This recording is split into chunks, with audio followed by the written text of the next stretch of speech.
We are no longer dealing with a theoretical architecture. BD Neural Translation Suite has crossed the threshold into a live Phase 1 relational memory engine. This schematic traces the active pipeline.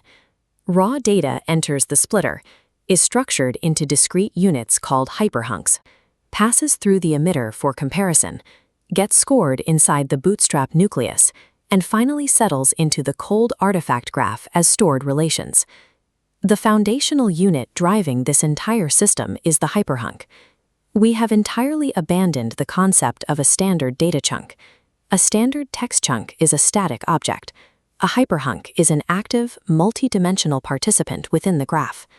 Every single unit preserves 5 distinct surfaces simultaneously: verbatim, structural, grammatical, statistical, and semantic. The structural layer maps exactly where the node sits, tracking its hierarchy and parent relationships. The semantic layer represents conceptual likeness, tracking meaning alignment independent of exact words. Everything in this neural translation pipeline relies on keeping these 5 dimensions active at all times. Flattening them destroys the fidelity required to build true relational memory. With the architecture live, we can isolate the exact point of failure.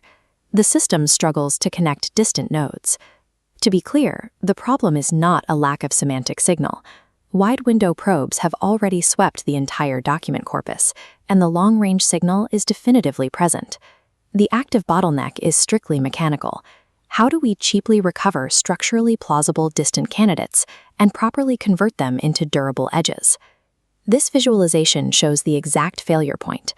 As a node attempts to map a relationship to a distant candidate in an entirely separate document cluster, the connection fails to convert. The linking line snaps. The signal is present, but the edges refuse to form. Treating multidimensional nodes as simple comparison objects breaks down the moment we try to map relationships across entirely different documents. The initial engineering instinct was to force these edge conversions using simple, isolated parameter tweaks. The first attempt assumed grammatical parameters were dominating the comparison math, but as this terminal interface shows, dialing down grammar bias completely starved the background graph. Overcorrecting for grammar removed the local scaffolding the system needed to stabilize itself. The graph requires balance across all 5 surfaces, not the subtraction of one. The second attempt relied on anchor-only recall, trying to force connections by mapping specific targeted nodes, but as you can see, the overall network connections fail to multiply. Targeted recall creates a useful lane for specific relationships, but it fails to provide the systemic, broad-scale bottleneck lift the graph requires. The third attempt flooded the system using cheap full-text search fallback. A massive influx of candidate nodes successfully enters the comparison set, but they still fail to form permanent links. We have to separate 2 different mechanisms here. Finding candidates is mechanical recovery. Turning them into durable edges is strategic conversion. Flooding the pipeline with mechanical recall does not solve the underlying mathematical failure of how those candidates are scored and converted. Recognizing that single knob tweaks were failing, the team developed an interim solution: origin-aware deterministic scoring. This diagram illustrates the logic. 2 nodes sitting near each other in the same document naturally rely heavily on local structural adjacency and grammatical alignment to form an edge. Compare that to this cross-document pairing. Proximity is irrelevant here. To connect, these distant nodes must be rewarded for entirely different metrics, like role similarity and anchor resonance across the corpus. Applying a single, static mathematical blend to evaluate every pair in the system completely flattens these critical contextual distinctions. Origin-aware scoring implements distinct routing rules, depending entirely on where a candidate pair originated, adjusting the weight profile based on the candidate class. This logic provides a necessary stepping stone for the architecture, successfully cleaning up local traffic routing. But it contains a structural flaw. It still evaluates a node as an isolated object that must present a dominant face to its partner to be compared.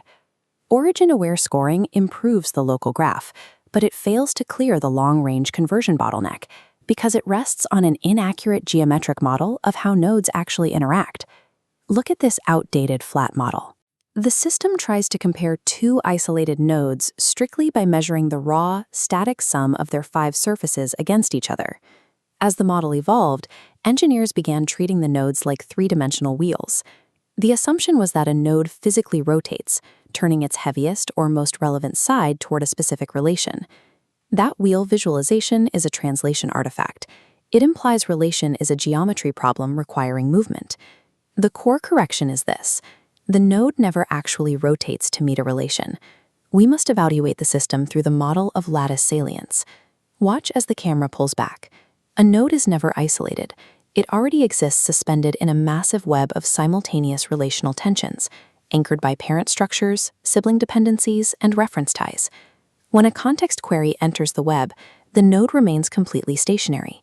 Instead, the query selectively illuminates and thickens specific threads that were already there. Interaction is strictly the selective foregrounding of existing tensions. It is not geometric facing, and it is not rotation. Cross-document pairs finally convert when the system evaluates this contextual foregrounding. The node operates as an active participant in a broader relational field, not as a separate object waiting to be aligned. Stepping back to the macro pipeline, we can precisely define the role of the bootstrap nucleus. The bootstrap nucleus is not the final enacted lattice, nor a fully context-resolved relation engine. As this diagram shows, its true purpose is to act strictly as the project's deterministic baseline field. It is a highly controlled containment box with strict rules. We need this environment to observe how surfaces interact and map where pipeline defects live. Prematurely introducing an adaptive learned resolver, like a feed-forward network, is risky. We keep the FFN strictly outside the baseline field's boundaries. Adding an FFN too early will mask underlying pipeline defects, compensating for poor edge conversion in ways we cannot track, creating uninterpretable system behavior. The strict engineering imperative is to map the deterministic substrate manually first. A complex learned model cannot optimize a relational framework if the engineering team cannot explicitly map its mechanics. We have a validated Phase 1 architecture that successfully captures semantic signal across the entire corpus. The true bottleneck remains the recovery and conversion of structurally plausible distant candidates. To solve it, we must abandon flat comparisons and embrace contextual lattice foregrounding. Our operational stack: maintain Phase 1, focus on cross-document conversion, apply contextual lattice foregrounding, and map within the deterministic baseline field. Engineering true relational memory requires building systems that respect the complex pre-existing web of connections. We cannot force flat data to artificially turn its face. We have to illuminate the tension that already exists.